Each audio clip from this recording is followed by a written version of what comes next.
Just out and about, taking the dog for a bit of a walk. Thought I'd put a bit of a post out there, get some thoughts off my chest. Yeah, as some of you are probably aware, been struggling a little bit at times with my mental health in the last couple of years. Trying to piece together a couple of things that might be causing that and triggering that. So I thought I might have a chat about a couple of those things today. This one I've never really talked about before. There's probably, I literally say, a handful of people that know this about me. But I'm coming into 50 years old when I'm in August. This August I'll be 50. So yeah, big 50, and I think I'm at that point now where I'm getting to that stage of life where I don't care so much. So I'm probably more than happy to talk about stuff and get a few things out there. This way. I'm out walking the dog at the moment, so I'm just being mindful about other people around. Yeah, so yeah, what a lot of people don't know is I'm semi-illiterate. So yeah, I'm a nearly 50-year-old grown adult with a professional career, and I can barely read and write. And I've struggled and battled through that my whole life, like a lot of other people have as well. And I think at times it does really affect me mentally, socially, things like that. At work, obviously, massively at work, and at home with family and stuff like that as well. Yeah, so I just thought I'd kind of put that out there, let everyone know. So yeah, fumbled my way through school, left school really early, late, I don't know, maybe I was mid-15, just coming on to 16 when I left school after failing high school. Basically failed everything all the way through my school career. Bit of a troublemaker, as you could imagine, being at school. I was quite violent, did a whole lot of things that I wasn't really proud of when I was young. And a lot of those were obviously triggers of trying to deal with the reading, writing issues. It's a big thing when you think about it. The whole world revolves on reading and writing of some description. From getting your driver's license, to ordering a pizza, to going onto Facebook and reading and scrolling and things like that there. Change directions again. Out running the dog off the lead in a nice big paddock. A lot of other people run their dog out here too, so I'm just trying to do the right thing and stay out of everybody's way. Yeah, so as I was saying, struggled through that kind of younger part of my life.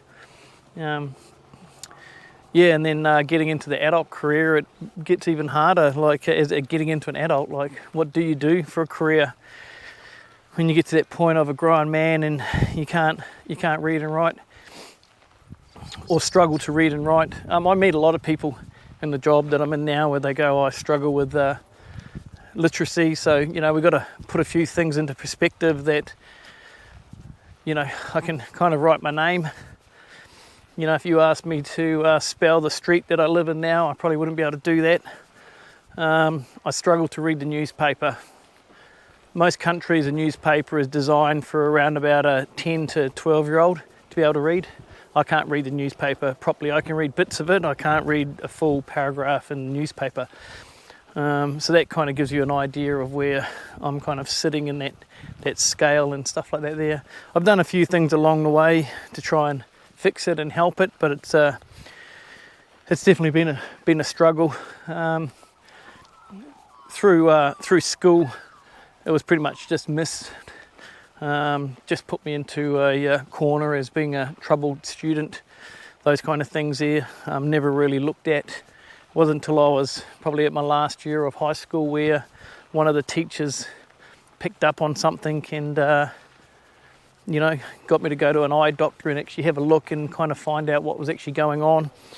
And by that time there, when you've missed, whatever that is, 10, 12 years of learning to read, to write as a young person, it's it's pretty hard to bounce back from that.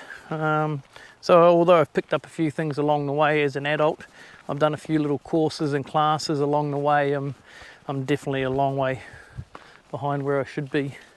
That I live with that all the time. It's hard. You know, I keep joking with people at times, as an adult, especially with work and the skills that you might do at work, you kind of fake it till you make it. But trust me when I say that, I mean it, because I literally fake and bullshit most of my career, and I've got quite good at it. That's no disrespect to my employees, because I do a bloody good job for them. I like to think I'm good at my job, but there's a lot of things that I have to duck and weave and maneuver my way around. Even like little things. I had to go to the doctors the other day, and I hadn't been to that place before, and even though everything's online these days, you get there and they give you this piece of paper and go, right, you need to fill out all these details. It's like, fuck, so I'm lucky. I've been smart. I've been doing it for a while. I've got a lot of information on my phone that I can kind of open up and do. So there's all those kind of little things. It's every single day, trying to read what shop you're going into, or somebody says, hey, let's meet for a coffee at Banana Joe's, and then you're kind of walking down the street going, Banana Joe's, what shop's fucking Banana Joe's? Things like that. So it is relentless. Technology's helped a lot. A lot of my text messages and even emails and that now I'll do in a voice. So I'll kind of dictate it on voice, and then I play it back, and hopefully it sounds right and the grammar's right, and then I'll obviously text it out or email it or even handwrite it, depending on what the scenario is, and put it out that way there. So quite challenging. Things that just weigh on you kind of all the time. Where it's affected me at the moment is probably more, I'm in that later stage of life. I've been in my career nearly for 20 odd years, 18 to 20 years, looking at different avenues of where I can go, and it's pretty hard. Back in the day, I always used to say that, I'm pretty fit and strong. I can always go and dig ditches when things get tough, or if I ever lost my job. I'm getting to that pointier end of life where digging ditches is going to be a little bit harder. Sure, I can still do it, but so when you don't have those literacy skills, little things like that just make it a little bit tricky in that. People would be surprised to know that I'm a professional emergency response trainer, so I teach people for a living, and it's kind of weird when you think about it that I'm semi-illiterate, and I'm a teacher in a way, or an educator in a way. I've adapted my career and the problems that I've got with my literacy, to kind of work for me. But along the way, they've definitely hindered me as well. Every employee that I've had, I've only had a couple of them. The key people in the business knew the struggles that I was going through, and I've been super impressed with a lot of those businesses where they've allowed me to come on board and work with me to a degree. And over the 18 odd years I've been doing it, I'd hope to think I've got quite good at my skill as a trainer, facilitator, whatever you want to call it, coach, whatever it might be. It's all about communicating, and that's one thing I've been able to do really, really well. I'm good at communicating. I'm good at reading body language, obviously, listening, very good at looking around at the environment I'm in and adapting as need be through, through visual prompts and audio prompts and stuff like that there. So, but it's definitely got in my way. Company a while ago asked if I wanted to bump up to a supervisor's role, and I kind of mentioned to them that I wasn't going to be able to do it. There's too much involved to be a supervisor. And they were like, no, we'll work through it with you, no problem. So I jumped in there and gave it a go. half of it I really enjoyed, but the other half was just so mentally straining on me, and I was doing a really poor job of half of it. Half the job I was doing really well, because it was about, in that role, a little bit more about logistics of working with trainers and getting them out in the field and communicating and things like that, which I'm really good at. But the back end obviously is all literacy work, which I just fucking sucked at big time, where I got to a point that it was just that stressful for me. I've just gone back to the business and said, I need out. I literally just, can you demote me again? I'll just go back to a training role, and we'll leave it at that. And again, it was really good of that business. They kind of agreed with that, rather than me walk out through stress or frustration. They kind of demoted me, but just back to a normal trainer, and someone else took the role, and life continues. And that's propped up a couple of times, even with the business that I'm with now. They've tried to, give me options, or options have arose at certain times where I may have been able to move into different positions, where I've just haven't been able to do it. Just way too hard. Part of it's just too hard on me.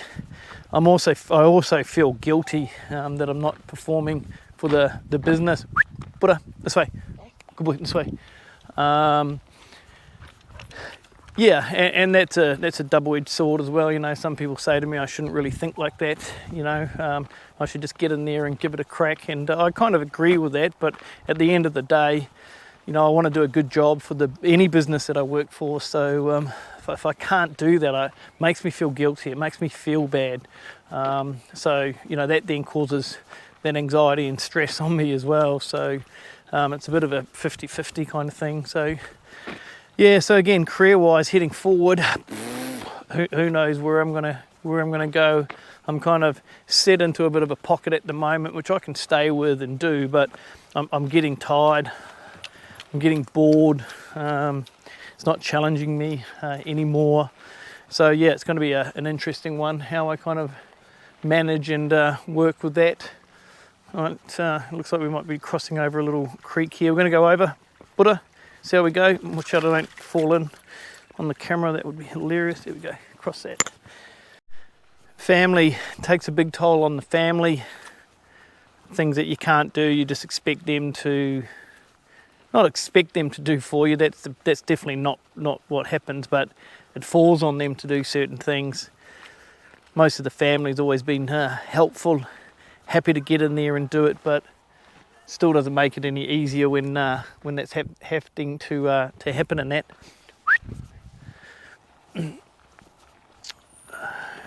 Recently, in the last 2 years, separated, got a new partner. Imagine that conversation, how long it took me to get that courage to, turn around and say, hey, by the way, I'm a grown-ass man and I can't read and write, and somehow we're going to have to work around this. And man, I've got a bomb of a girlfriend at the moment. She's absolutely brilliant, and she's more than happy to step in and help out where need be. But it's fucking hard. It's just like you feel this big every time, because it's things that you should be able to do as an adult, and to turn around and then say, hey, I can't do this. Can you do it for me? It's super embarrassing. It's horrible.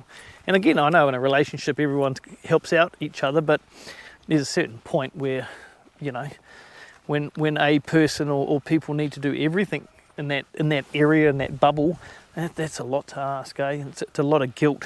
A lot of guilt on a person. It's a lot of guilt on me, going through that. But again, been super lucky with those kind of things there. It was pretty funny the other day. I was out with my son and the grandkids, and my oldest granddaughter's 6, nearly 7, so in their world it's 6.5. And we're sitting down having breakfast, and she brought me over a book to read. And she sat down there and read this book for me. I think it was 3 Little Pigs, something like that. And she actually read the whole book to me, and I was kind of sitting there following along, making sure everything looked all pretty good. She was getting it right and those kind of things there. And I kind of turned to my son and made a comment of saying this book is probably the limit of where I'm going to be able to work with my grandkids. So you think about that there, like I'm not going to be able to sit down and help them with homework and things like that, because basically past the stage that she's at now, I'm not going to be able to keep up with her. So I was sitting there kind of trying to just enjoy that moment of going, hey, here's a book that I can actually keep up with. There was a couple of words in there she struggled with and I can actually help, and I kind of pointed her in the right direction. So that felt really, really nice, because I know going forward that's all going to end.